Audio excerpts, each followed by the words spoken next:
Okay. So, Bismillah.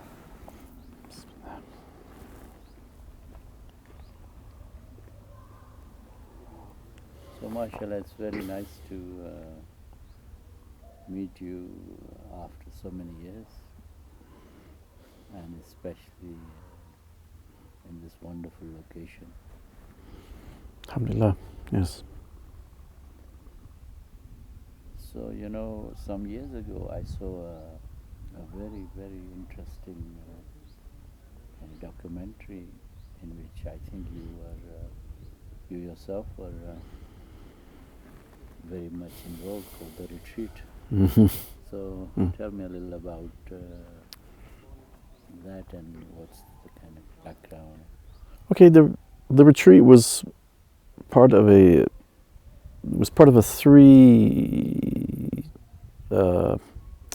three programs. The first one took place in a monastery in the UK, in a Dominican monastery. And it was BBC Two, so it was a bit more intelligent than the usual thing.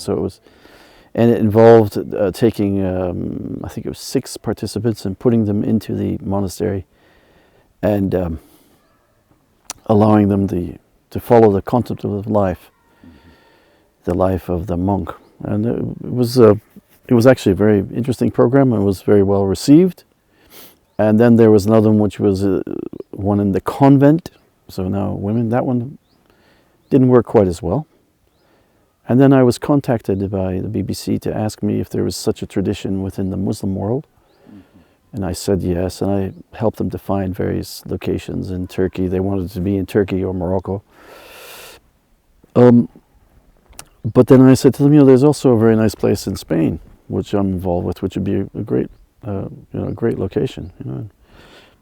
Then it would get across a European Islam, whatever that means, and we can talk about that.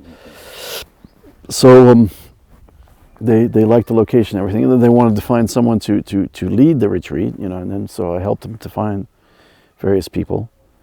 And then they found out that I'd actually done retreats here, and so they said, well, could you do it? And I was a bit nervous. I actually went to see the abbot at the monastery to ask him, about the process. He said it's a good thing. It works for it's the first time religion is portrayed in a different way. So I decided to go ahead and do it. Yeah.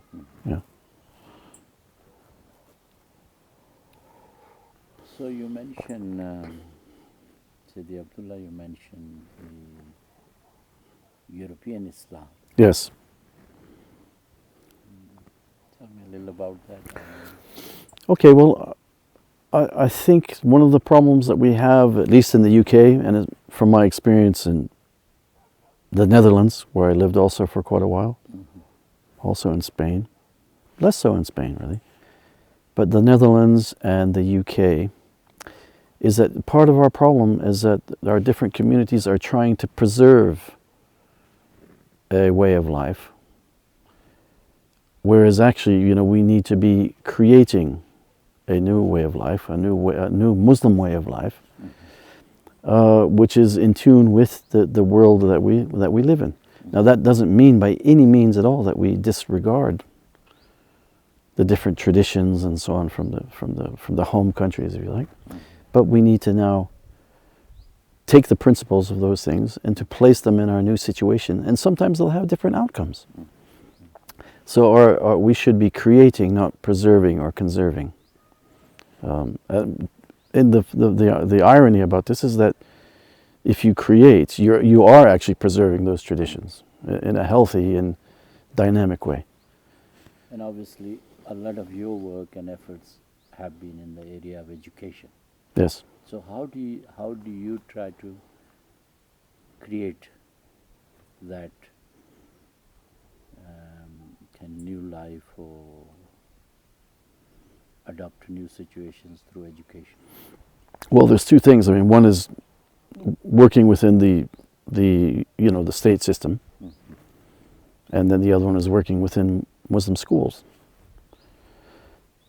So there are some things which are common to both, and the first thing is that we must realize Muslims and non-Muslims in many ways are very similar, even though we'd like to think we're very different. We're not. We are caught up in the technological framework, and in that framework we are. It's not a question of victims, but we've become commodities. The human element is disappearing. Forget about Islam. That's another.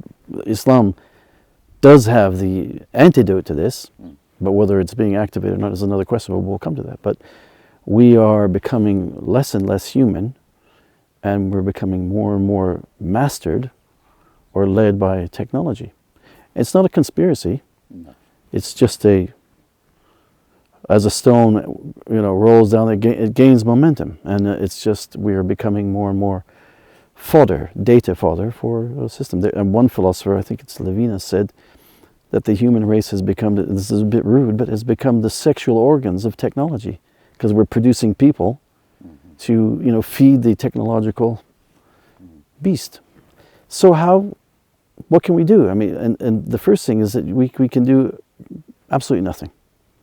It's too pervading, too big. Yeah, and also if we go into big projects and we're doing exactly the same thing.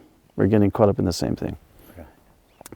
So I think what we can do is focus on our lives, go small. It's time to care about people. It's time to actively listen to people. It's time to opt out of the system as much as you can. Grow your own food. Take responsibility for your own children's education as much as you're able.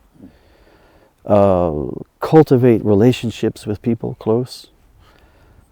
And for Muslims, we have the antidote to this, but it just seems that there's no depth. There's no depth. We hear about the past and the great Muslim civilizations and the knowledge and for instance in medicine, but we actually not seeing the reality. So people are not living healthy lives either mentally or physically. So what can we do in education? Is be subversive. Not in a revolutionary way, but cultivate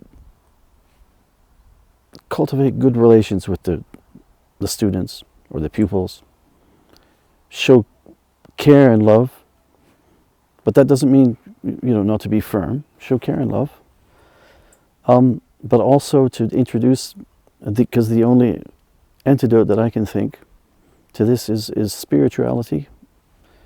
And if I go even further, mysticism. Mysticism. We must, because Islam is full of mysticism. But it's something that with the advent of lots of different movements, usually stemming from the Middle East, we've become a very modernist and a very rational and logic approach to matters of the spirit. Yes, I mean, so let's just go back a little. You as mashallah, you as a Muslim, but you also carry a heritage being originally from New York in the States. And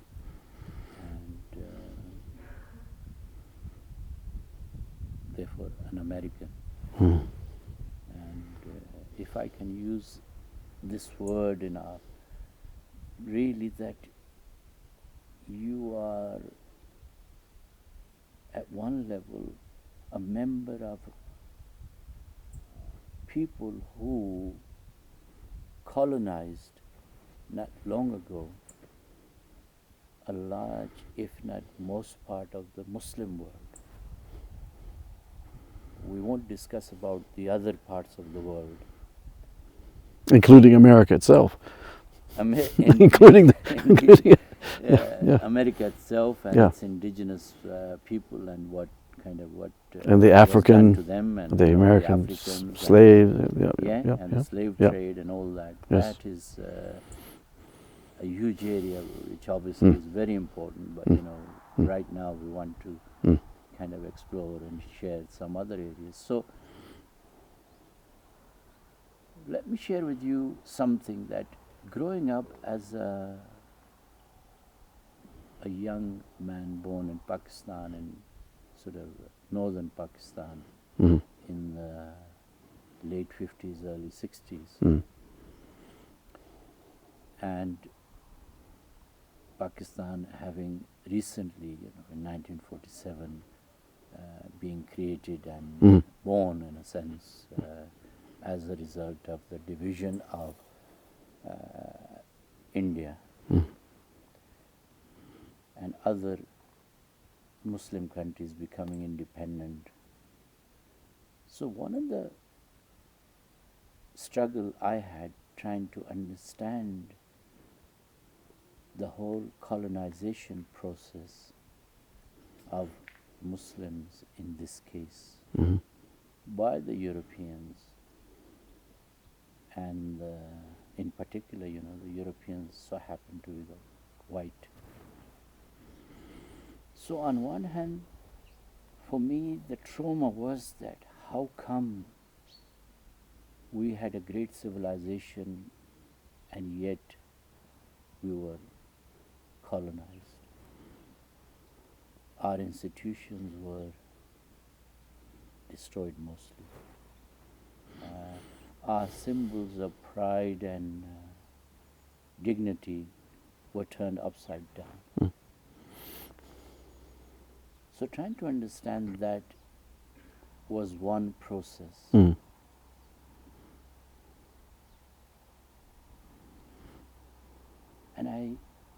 even today, I feel that many of people like myself and then our leaders in our governments in the Muslim world continue to deep down suffer with this trauma. And they think and believe that the solution to this humiliation which took place, or this defeat, is to become technologically superior. Yeah. And also to espouse and live modern way of life.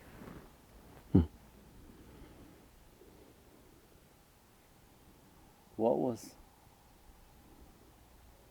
shock, and therefore a lot of the modern movements of reform and getting Muslims back to their kind of healthy state, or you know, independent or whatever, really, of course, I joined some of those initially and learned from them. They made a huge contribution to both myself and I think to especially the focus on education and development and responsibility. But then there came a stage when really I began to see that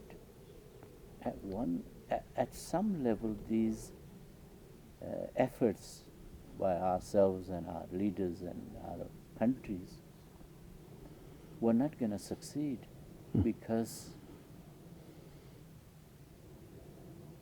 we really haven't understood, one, the reasons for our defeat, and two, the modern person, the man and woman, like you just mentioned, are actually being dehumanized. That since the Industrial Revolution, human beings are, for all intent and purposes, used and treated as if they are production machines. Yes. And rampant capitalism is now out of control. It has been for a long time, but now it's very obvious to anyone.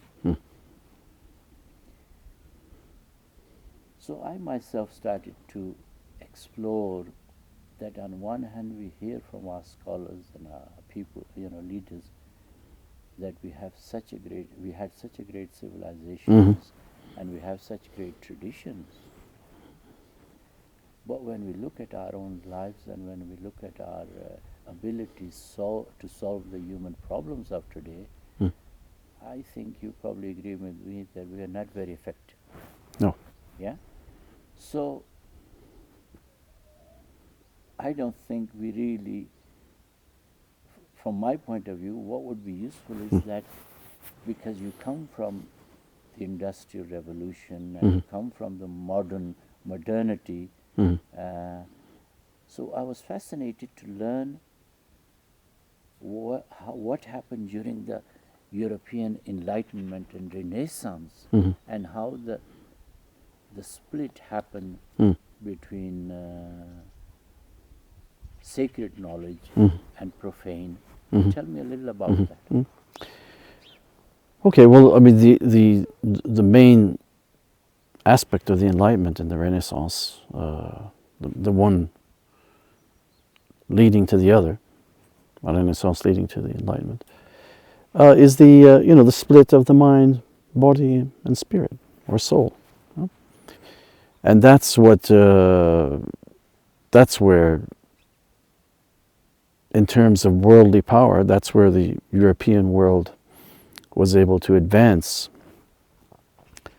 so forcefully and overtake other countries and other civilizations, and with the intent of increasing, wealth and power.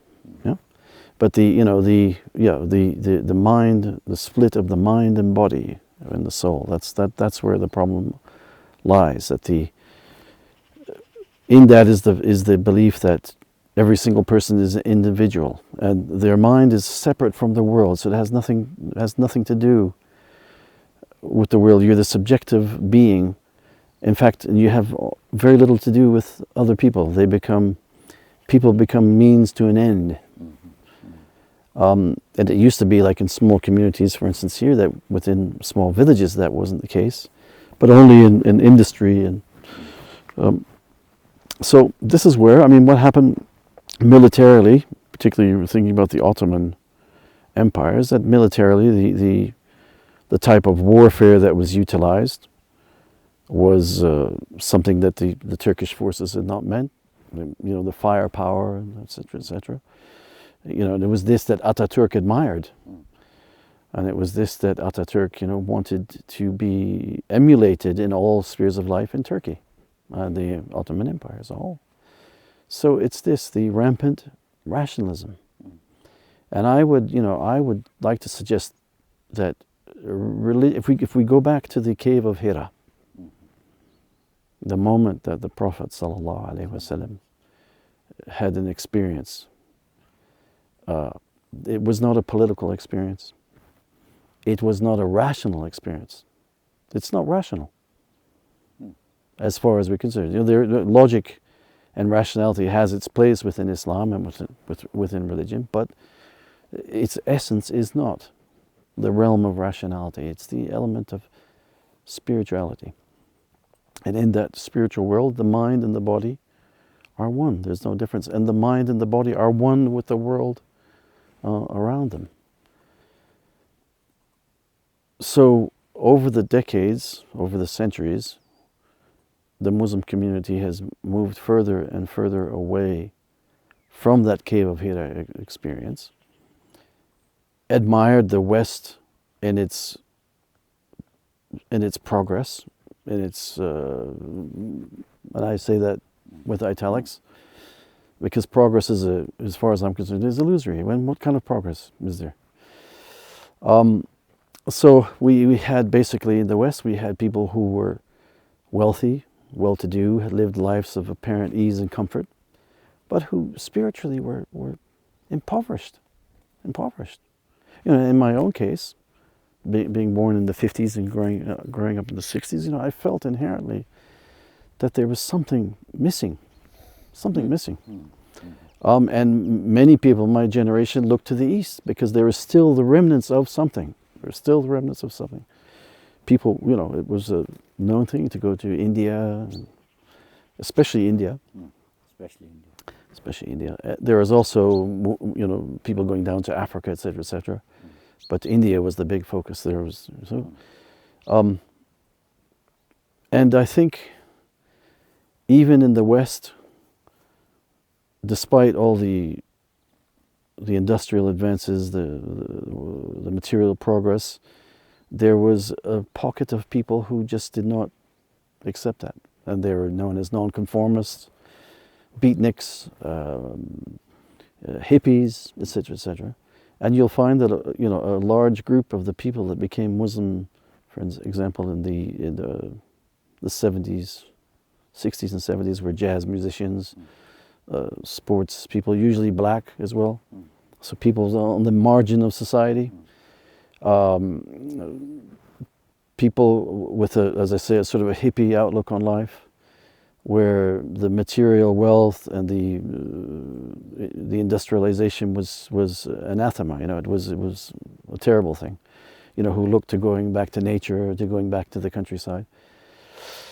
Meanwhile, in the East, back in the East, people were, striving for modernity, Nasr, within religious terms, Afghan, who are others, even people like Sayyid Qutb, with the idea of the nation state. All of these were, in the name of Islam, were actually emulating, the Western idea of the nation state, which is contrary to the Muslim frame, mind frame. And we've the worldview, and we've lost that worldview. The Muslims have lost that worldview. So many Muslims I know, Western Muslims, white, black, have become, over the years, disenchanted with the Muslim homelands. Because in a very short space of time, it's changed. A very short space of time. And they're seeing all of the things that they rebelled against. They're seeing in slightly different form. But I think we have to realize that this, should we call it malaise, is not we Muslims are not absolved from this. We're in the middle of it. And we're perhaps even at an earlier stage. We're sort of, in a way, in the 50s in the States, sort of at the stage of the 50s or 60s, and the way we're modernizing. So just to come back, really,